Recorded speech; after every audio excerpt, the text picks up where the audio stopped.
آپ کا ایک حصہ ہمیشہ سے اللہ سے فلفل ہوتا ہے. اولاد نہیں تھی تب بھی فلفل تھی تب بھی فلفل ہے, چلی جائے گی تب بھی فلفلڈ ہوگی. صحیح. تو ایک جنازے کے اوپر کسی شخص کے یہ الفاظ سن کے میں نے اس دن اپنا نفس کا تزکیہ کیا تھا کہ یار یہ تو بہت مشکل لیول, لیکن اللہ دے. لوگ رو کے آ کے نا ایک آدمی کا بیٹا فوت ہوا, اس کے لیے نا تعزیت کر رہا, بہت افسوس ہوا, بہت عرب تھا وہ. اس نے آگے سے جواب دیا, آپ کا تھا, آپ نے مارا ہے؟ نہیں, میں نے مارا ہے. اللہ کا تھا نا, اللہ لے گیا.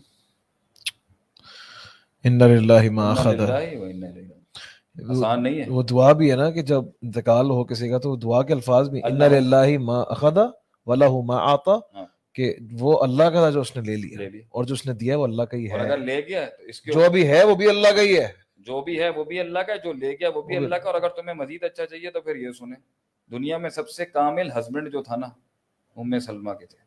اللہ اکبر. ابو سلمہ رضی اللہ عنہ جب وہ فوت ہوئے نا تو ام سلمہ نے جو خیر اس آدمی سے لی بھی تھی نا, وہ دل سے رو پڑی اس کے.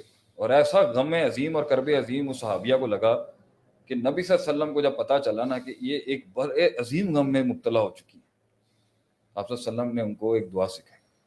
انہوں نے بولا, پہلے انہوں نے بتایا کہ اللہ تمہارا نیم اس کو چینج, تمہیں اچھی, اللہم اجرنی فی مصیبتی یا اجرنی فی مصیبتی, یہ الفاظ میں اللہ مجھے اجر دے اس مصیبت میں, وخلف لی خیر منہا, اور کما قال نبی صلی اللہ علیہ وسلم, اور جو مجھ سے لیا اس سے بہتر دے دے. اس پہ ان کا سوال تھا نا, ابو سلمہ سے بہتر مجھے کیا ملے. تو کچھ عرصے کے بعد ان کی شادی آپ صلی اللہ علیہ وسلم سے. اللہ اکبر صلی یہ اللہ بھی علیہ ہوتا ہے بھائی وسلم. جان. تو جب یہ سارے ایلیمنٹس موجود ہیں اور پھر بھی فیلئر ہو گیا ہے